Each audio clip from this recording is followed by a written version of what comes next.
पतित पावन मैं तेरे द्वार पर खड़ा हूं, शुद्ध होने के लिए, बुद्ध होने के लिए, निरंजन होने के लिए, पवित्र होने के लिए, पावन होने के लिए। और ये सब बोलने के बाद ये जरूर कहना कि तेरी सारी कृपाओं को याद करता हूं और आभार, धन्यवाद के रूप में अपना सिर झुका के तुझे प्रणाम करता हूं। प्रभु अपनी दया कृपा हमेशा बनाए रखना। ऐसा कहकर के आप अपने मंदिर में प्रवेश करना। तब तक भले 2 मिनट लग जाएं बाहर या 5 मिनट, वो दरवाजे पर खड़े होकर जो आप बोलते हैं ना, वो परमिशन लेने वाली बात है, वो मूड बनाने वाली बात है, वो आंतरिक परिवर्तन करने की स्थिति है।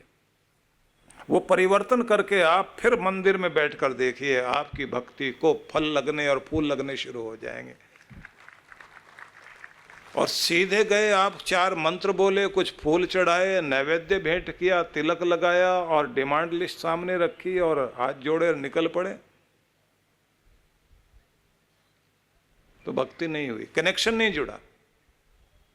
कनेक्ट होना जरूरी है अपने निर्माता से, अपने जन्मदाता से, जीवन दाता से संबंध जुड़ना जरूरी है। इसको कहते हैं आस्तिकता। तो कहा है कि जीवन साधना का पहला सूत्र आस्तिकता है और दूसरा सूत्र है आत्मनिष्ठा। ये क्या है? खुद में विश्वास, अपने को ईश्वर का पुत्र मानना, अपने अंदर अगणित देवी देवताओं की शक्तियां मौजूद हैं जो सोई पड़ी हैं, उन्हें जगाने का अवसर मनुष्य की देह में मिला है। और अगर सौभाग्य से आपकी जिंदगी में गुरु आ गया है तो इसका मतलब है सौभाग्य के क्षण शुरू हो गए हैं। अपनी शक्तियों को जागृत करो।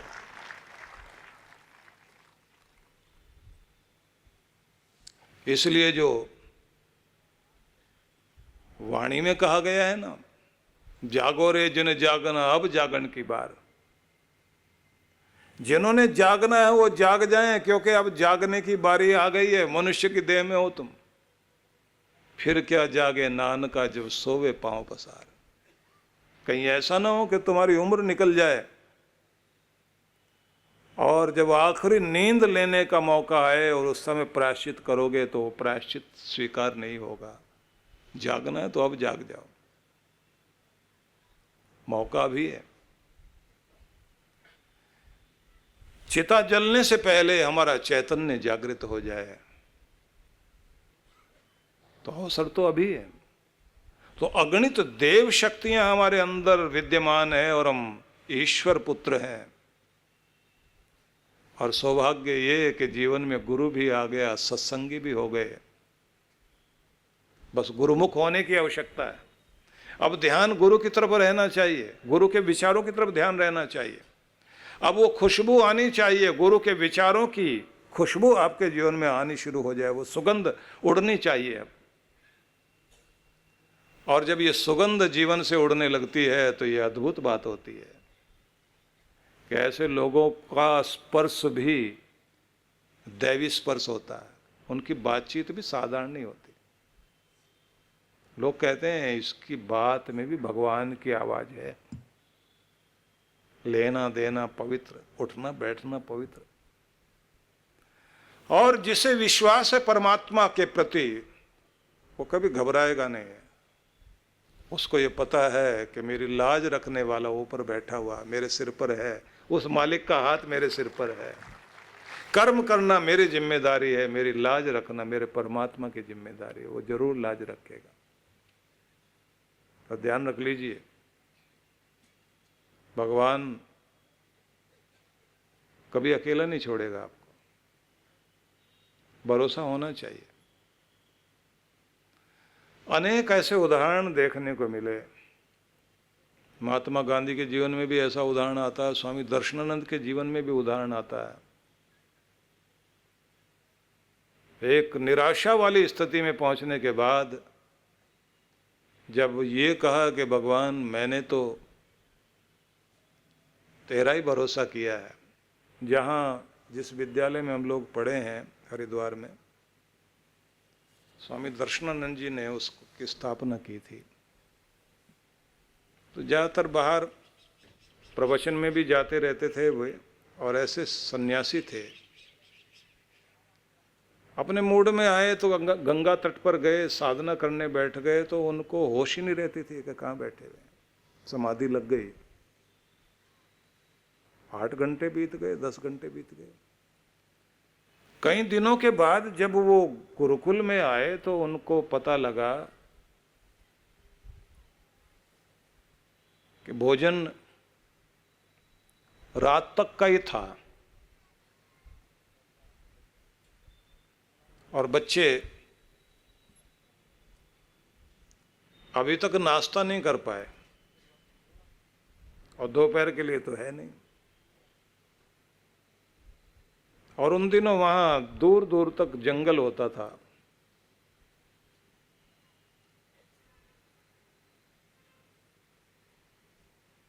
और उस समय एक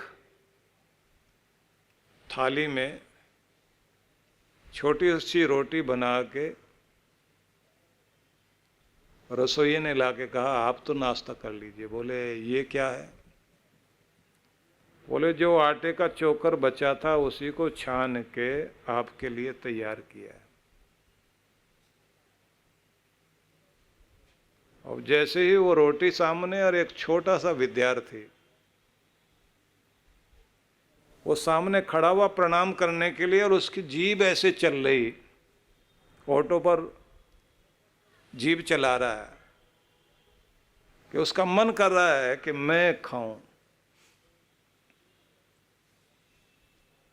स्वामी जी ने रोटी के 4 टुकड़े किए, 3-4 छोटे बच्चों के हाथ पे रख दी, और पानी का गिलास पीते हुए ऊपर की तरफ देख करके मन मन में प्रार्थना की कि तेरा ही तो काम कर रहा हूं। कर्म करना मेरी जिम्मेदारी, इन बच्चों का ध्यान रखना तेरी जिम्मेदारी है। तो आज ये बच्चे भूखे रह जाएं, ये ठीक नहीं है। क्योंकि मन में सोच रहे थे कि दिन में कहीं से जाके कुछ व्यवस्था करके लाऊंगा, वो तो ठीक है, यहां तो अभी भोजन करने का टाइम होने वाला है।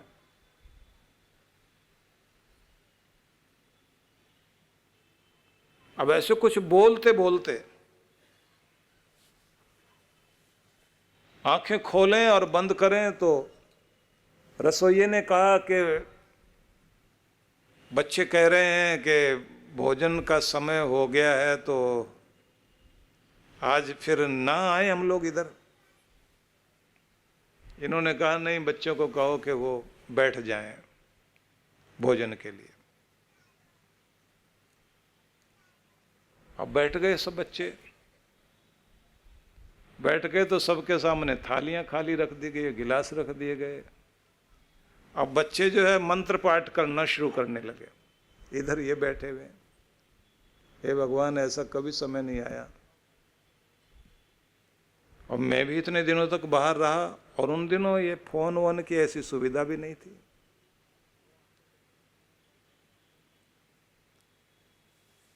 तो हाथ जोड़ के कहा, भगवान अपने बच्चों की लाज रखना और इस अपने भक्त की लाज रखना। इतनी देर में एक जीप गाड़ी धूल उड़ाती हुई सामने आके रुकी,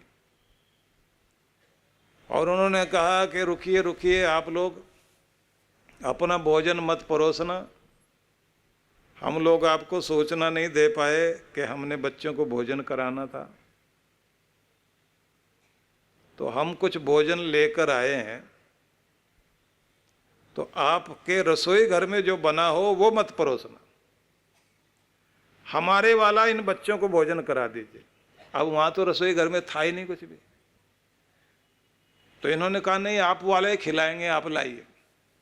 अब जैसे ही वो भोजन परोसा जाने लगा, अभी बच्चे आधा ही मंत्र बोल पाए थे, और जैसे ही उन्होंने पूरा मंत्र बोलकर आंखें खोली तो देखा कि पूरियां भी रखी हुई हैं, हलवा भी रखा है, सब्जियां भी रखी हैं।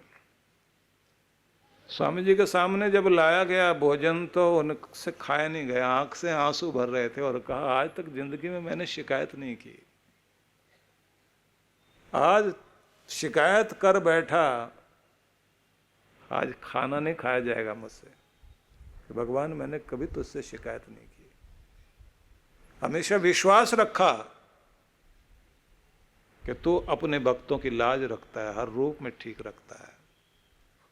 आज मैंने भी तुझे ताना दे के कह दिया कि तेरा ही तो काम कर रहा था और कमी रह जाए। जब वो उठने लगे तो सबने कहा थोड़ा सा मुंह झूठा कर लीजिए। बोले नहीं, आज उपवास करने का दिन है, कम से कम अपने आप को ये तो समझा सकूं कि दूसरों को विश्वास दिलाता रहा कि विश्वास रखना अपने भगवान पर। आज मैं भी शिकायत कर बैठा। बेटा कभी शिकायत मत करना भगवान से, धन्यवाद करना सीखो। ऐसा कहकर के गंगा की तरफ चले गए और वहां बैठ के अपना ध्यान जमाए रखा। 24 घंटे तक भोजन नहीं किया उन्होंने। जितने हृदय में विश्वास होता है ना, इतना वो प्यार से सुनता भी है। हमारा हृदय कमजोर पड़ गया, हम दुनिया की चीजों के प्रति तो बहुत विश्वास है। आज से अपने परमात्मा में जबरदस्त विश्वास बनाइए तो आस्तिक वो जो उसे माने, उसके कानून को माने, और भक्त वो जो परमात्मा का वफादार है, उसके नियम के प्रति वफादार है। और उसकी वफादारी कितना भी बड़ा लालच मिल जाए, उसकी वफादारी तोड़े नहीं। जब मौका आए, जो समय आए कि ये भक्ति का समय, उसी समय बैठे भजन करे। और ये बात ध्यान रखिए, सच्चे दिल से रात को कहकर सोइए आप और सवेरे याद करा दो भगवान को, और उसके बाद कह दो कि कर्म करना मेरी जिम्मेदारी है, लाज रखना और मेरे कर्म को सही दिशा में ले जाकर के फल देना ये आपकी जिम्मेदारी भगवान। मैं अपना कर्म करने में पीछे नहीं हटूंगा, दया करने में तू कमी न छोड़ना। मेहनत मेरी, रहमत तेरी, दोनों का मेल हो जाए। अपना कर्म पूरी भावना से करते जाइए और निश्चित रूप से लाज रखेगा भगवान, आप पर कृपा होगी होगी।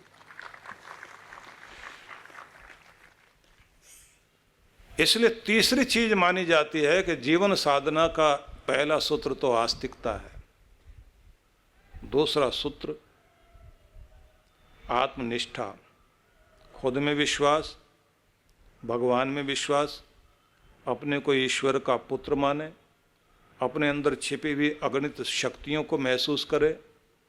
उन्हें जागृत करने के लिए हमारी जिंदगी में गुरु का होना आवश्यक है। अगर गुरु जीवन में है, गुरु के निर्देशन में चलें। और अगली बात, बड़ी महत्वपूर्ण बात, धार्मिकता, जिसे कहते हैं कर्तव्य निष्ठा। अपने दायित्व को निभाने में कभी कमजोर ना पड़े। मैंने शुरू में आपसे एक प्रार्थना कराई थी, जिसमें मैंने आपसे कहा था कि हमें कहना भगवान से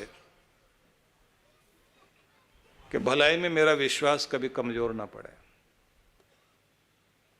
परोपकार करने में, अच्छाई करने में।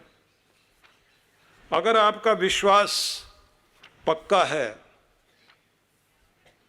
तो आप कभी भलाई छोड़ोगे नहीं, और अगर आपका विश्वास कमजोर है तो ये बात ध्यान रख लीजिए, बहुत जल्दी किसी न किसी बहाने से आप भक्ति छोड़ बैठोगे। विश्वास के साथ लगिए। सच्चा विश्वास वाल्मीकि का रूप दे सकता है जिंदगी में, तुलसीदास का रूप दे सकता है। सच्चा विश्वास वही है जो मीरा ने, जब सारे राजस्थान के लोग मनाने आए थे द्वारिका में मीरा को, और ये बोल बैठे कि अगर तुम वापस नहीं जाओगे तो हम यहीं प्राण छोड़ देंगे अपने। तो मीरा ने कहा था कि यमुना बहते बहते सागर में मिल गई, वापस नहीं लौटी। तो इस यमुना को वापस करना चाहते हो? सबने कह दिया कि अगर मानोगे नहीं तो हम प्राण छोड़ देंगे। मीरा उस समय अंदर मंदिर में गई और कहा कि भगवान, जब तेरी गंगा यमुना बहते बहते तुझसे मिल गई, वापस नहीं लौटी कभी, मैं भी तुझसे मिलना चाहती हूं। और इधर सब खड़े खड़े कह रहे हैं कि तुम्हारा अपमान हुआ है मीरा, राजस्थान में अकाल पड़ गया वहां। एक सच्चे संत का, ईश्वर भक्त का अपमान।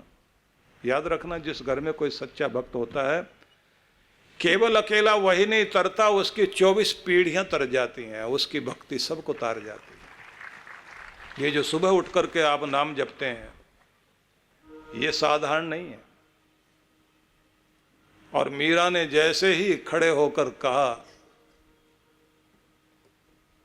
कि तुझ तक पहुंचना चाहती हूं, वापस लौटना नहीं चाहती। और कहते हैं कि उसके बाद सबने देखा कि मीरा का एक तारा पड़ा रह गया, लेकिन मीरा कहां चली गई किसी को दिखाई नहीं दी। एक विश्वास है जो परमात्मा को कहीं भी प्रकट कर सकता है। अगर आपका विश्वास गहरा है तो चमत्कार तब भी होते थे, आज भी हैं और आगे भी होते रहेंगे, लेकिन होंगे तभी जब आपका विश्वास गहरा होगा। बाबा विश्वनाथ की पावन नगरी वाराणसी में परम पूज्य श्री सुधांशु जी महाराज के पावन सानिध्य में शिव भक्ति सत्संग दिनांक 16 और 17 मार्च 2024। कार्यक्रम की रूपरेखा 16 एवं 17 मार्च 2024 सायं 4 से 6 बजे। स्थान रुद्राक्ष कन्वेंशन सेंटर, सीगरा, वाराणसी। आयोजक विश्व जागृति मिशन वाराणसी मंडल। संपर्क सूत्र। आप सब परिवार सादर आमंत्रित हैं।